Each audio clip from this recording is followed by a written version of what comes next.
The demolished Borley Rectory was thought to be the most haunted house in England, with paranormal claims going back over 100 years. Tales of a nun haunting the property along with poltergeist activity and other strange phenomena captivated people all over England as the Mirror newspaper covered the story. But Borley Church close by may be even more haunted, and whereas the rectory has been destroyed, the church still stands with paranormal sightings still being reported. Hey there dissectors, and welcome to another haunted location, or in today's case, two. Yes, we will be uncovering the haunted history of the infamous Borley Rectory that has fascinated people for decades and has even had a movie made about it. But we will also delve into the church's past, one that many people seem to overlook, and it's hard to understand why when the hauntings here are creepy as hell. So let's begin with the rectory. The rectory was built in 1863 on the grounds of what was once an old monastery. There are reports of hauntings dating back to the mid-1800s,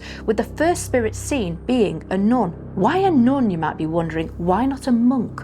Well, here we have a love story, one with a very tragic and unfair ending. The story goes that a young nun fell head over heels in love with a monk who lived at the monastery, and he fell for her too. Secretly, the young couple would meet up, and they made plans to run away together and elope. But when their secret was discovered, the church came down swiftly on the pair, sentencing them to death. The monk was apparently sent to the gallows at the monastery, while the nun was bricked up alive behind a wall to die.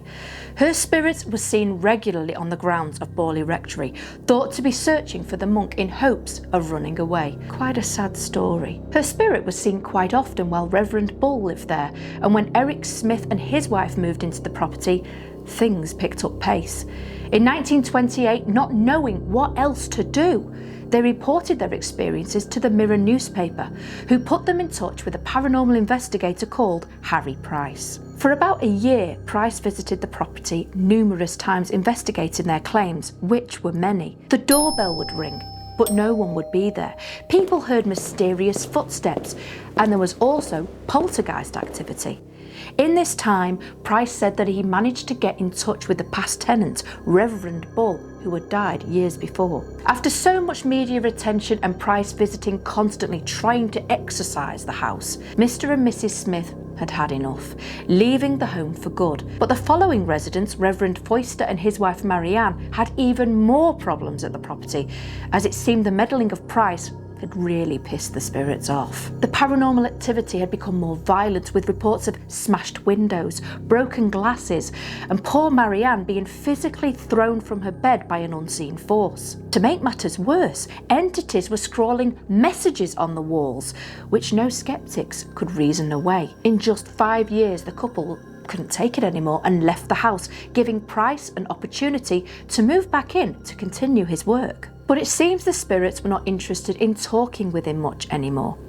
He and his team were left disappointed compared to the activity they had witnessed previously. Nevertheless, Price wrote a book on his experiences at Borley Rectory called The Most Haunted House in England. But then in 1939, disaster struck at the rectory as an unattended oil lamp caused a huge fire, burning the property to the ground. The ruins remained like a dark reminder until 1944, when it was completely demolished. But reports of hauntings continued, and they were coming from the church. Due to all the press coverage, no one seemed to notice the church, which is crazy when you think about it, as they both stood close to each other. Plus, inside the church and on its grounds, the activity was more prolific. Harry Bull, who was Reverend Bull's son, lived at the rectory since he was a child. He explained that very early on, he knew the church was haunted, as he and a friend heard a faint tapping sound coming from outside, a noise that got louder and closer, almost as if something was wanting to get inside the church. But when the young boys investigated the sound, there was no one there. Then there are the strange odours reported. No one seems to know how to describe this smell, which has left many people retching. One lady said she could imagine it was what embalmed bodies would smell like. And this could be smelt in the churchyard too, and no strong wind blows the scent away. Just like with the rectory, the nun's spirit has been seen on the grounds of the church too. She's described as looking heartbroken, which makes sense from what we know of her history. But there is also the spirit of a monk seen inside the church, and he's said to be hiding as he squats down in a corner. Could it be the young monk who was killed for loving the nun, hiding after the news of his new love came to light? There is also another spirit seen on the ground, said to be around 18 years of age. Her spirit is described as wearing a veil, maybe in mourning, as she walks about the grounds.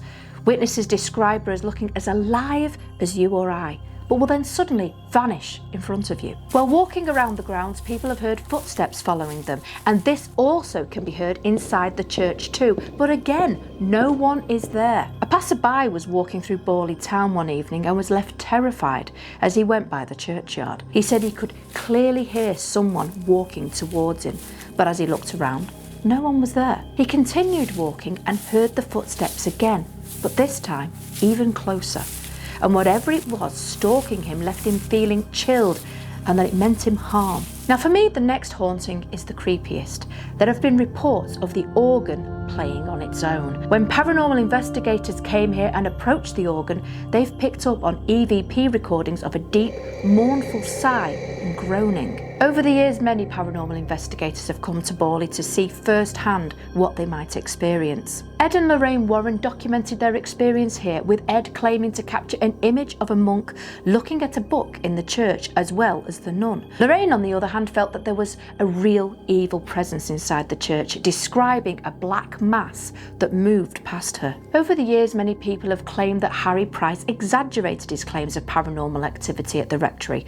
And maybe it did, as it would certainly help to sell books. But when you consider all the history attached to the rectory and church, claims have gone on for over 100 years and by people who didn't profit and ran away from the place. I feel that it's quite likely something haunts here, as churches see so much death week after week with burials, and how many people are left heartbroken after losing someone they care about. As for the rectory, many people have lived and visited here over the years, with some seeking comfort or advice. These grounds seem ripe for paranormal activity, but that's just my opinion. So until next time, my friends, stay safe out there.